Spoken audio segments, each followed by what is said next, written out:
Bonjour Hervé. Bonjour Christophe. Alors aujourd'hui la question c'est la question de la nouvelle entreprise. Donc je monte une entreprise, j'ai une nouvelle idée, voilà. Et je me pose la question, est-ce que je dois considérer les médias sociaux dans mon plan de lancement? Et si oui, qu'est-ce que je dois faire? Voilà. Alors très clairement, pour moi la réponse est oui. Je crée une entreprise, donc j'ai un service ou j'ai des produits à vendre. Quelque chose qui va apporter de la valeur à mes clients. Je ne vais peut-être pas le faire tout seul, je vais le faire en équipe. Peut-être que ces équipes vont grossir assez rapidement. Les médias sociaux vont être là comme un outil en support, à la fois pour faire connaître mon activité, faire connaître mes produits ou mes services, pour que des clients potentiels rentrent en contact avec moi, pour fédérer les forces vitales de l'entreprise, les salariés, pour recruter de nouveaux salariés, pour éventuellement fédérer les premiers clients, créer des groupes d'utilisateurs, etc. D'accord. Alors moi je suis quand même tout seul, puisque je démarre, même si j'ai une ou deux personnes. En général quand on démarre on est plutôt submergé de travail. Donc finalement pour moi ça fait un problème de plus, quoi. Je me dis peut-être que ça peut me rapporter des choses, mais comment j'attaque les choses, comment j'attaque les médias sociaux sans que ça m'épuise totalement? Donc, comment faire simplement? Quel est le geste qui sauve? La création d'un site internet, je pense, est indispensable au moment où on crée son activité. D'accord. Sauf cas très particulier, on se pose la question de lancer son site. D'accord. Alors là, je fais seul ou je demande à quelqu'un Il ne faut pas faire seul. Oui. Il ne faut pas faire seul parce qu'il n'y a pas de valeur ajoutée forte, à moins d'être un pur player de l'Internet, à créer son site Internet. Aujourd'hui, c'est une communauté. On peut faire appel à un freelance, on peut faire appel à une petite agence qui va monter un site Internet qui, alors attention, lui devra disposer très rapidement de fonctionnalités sociales, disposer d'un blog, disposer de fonctionnalités de partage, pour que ce ne soit pas un site un petit peu autiste, refermé sur lui-même, mais un site qui soit ouvert vers les clients, vers les prospects, vers tous les gens qui sont là pour nous aider à faire du business. Donc je fais un site ouvert et je passe plutôt par un prestataire parce que sinon j'aurais l'air ringard, quoi. Tout à fait. De la même manière que il vaut mieux passer par un prestataire pour faire sa compta, voir son recrutement. Deuxième étape, il y a aujourd'hui des réseaux sociaux professionnels qui permettent de faire connaître son activité, faire connaître son entreprise au travers de fiches où on décrit son parcours, son CV, et qui sont un moyen très efficace pour toucher son écosystème professionnel, ses relations, ses anciens collègues. Donc là, qu'est-ce que je fais? Je fais mon CV et je fais signe à mes anciens collègues ou mon réseau que je suis là. Aujourd'hui, si on fait son CV sur LinkedIn, c'est qu'on n'était pas sur Internet depuis une dizaine d'années. Je pense qu'aujourd'hui, c'est plutôt compléter son CV, donc rajouter quelques informations supplémentaires pour bien préciser, que ce soit sur vidéo ou LinkedIn, quel est le domaine d'activité, qu'est-ce qu'on propose. On peut le faire aussi bien au niveau de la fiche individuelle qu'au niveau d'une fiche entreprise. LinkedIn permet aujourd'hui de gérer des fiches par entreprise. On va présenter l'entreprise. LinkedIn va d'un seul coup référencer tous les salariés de l'entreprise et puis on peut décrire quels sont les services, voire demander au premier client de recommander, de devenir des références. Et c'est cher ce genre de service ou c'est gratuit? C'est gratuit, d'accord. Ça ne coûte que le temps qu'on y passe. D'accord. Donc on a intérêt à bien le faire une première fois pour que ça devienne un automatisme, que ça soit simple pour les fois suivantes.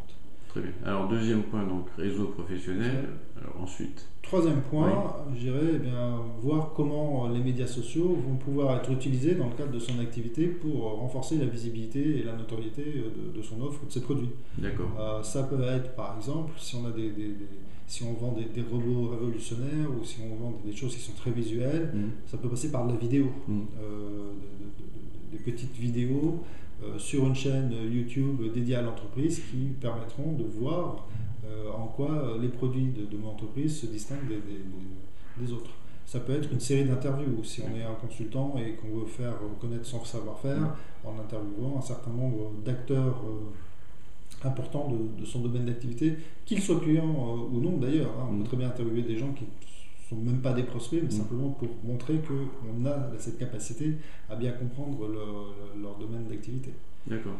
Ça peut passer par la rédaction d'un blog, ça peut passer par la mise en place d'une page Facebook si on a plutôt une activité B2C. Bref, il faut bien déterminer quels sont les outils dont on dispose et choisir ceux qui conviennent le plus à la typologie d'entreprise qu'on est en train de créer. D'accord, oui.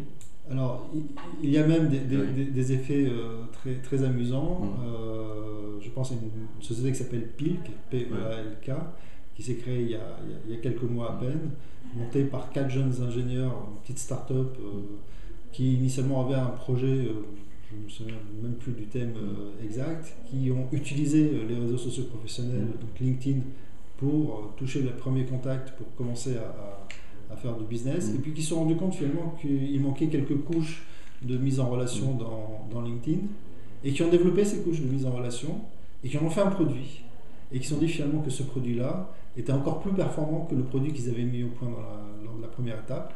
Et aujourd'hui, ces quatre créateurs d'entreprise sont devenus des partenaires de LinkedIn et sont appelés à connaître une très belle histoire parce que justement ils ont su comprendre qu'est-ce qu'ils pouvaient faire avec ces médias sociaux. Alors très bien, donc moi si je ne suis pas aussi doué qu'eux quand même, est-ce qu'il y a des gens qui sont capables, qui peuvent m'aider à réfléchir, à construire ma stratégie, à la mettre en œuvre?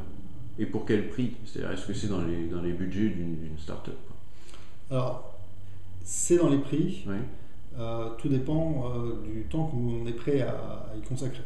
C'est-à-dire que si on décide simplement de alors quel est le minimum, enfin un bon minimum que je dois y consacrer? Hors de grandeur, il faut compter à peu près 1 000 € par mois. D'accord. Alors ça c'est en prix, mais en temps?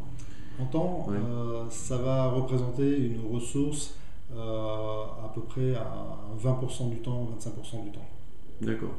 Pourquoi? Parce que ça concerne finalement toute l'activité marketing en ligne qu'on va commencer à lancer, qui ne doit pas être, sauf cas particulier, le cœur de l'activité. Il y a un tas d'autres choses à monter.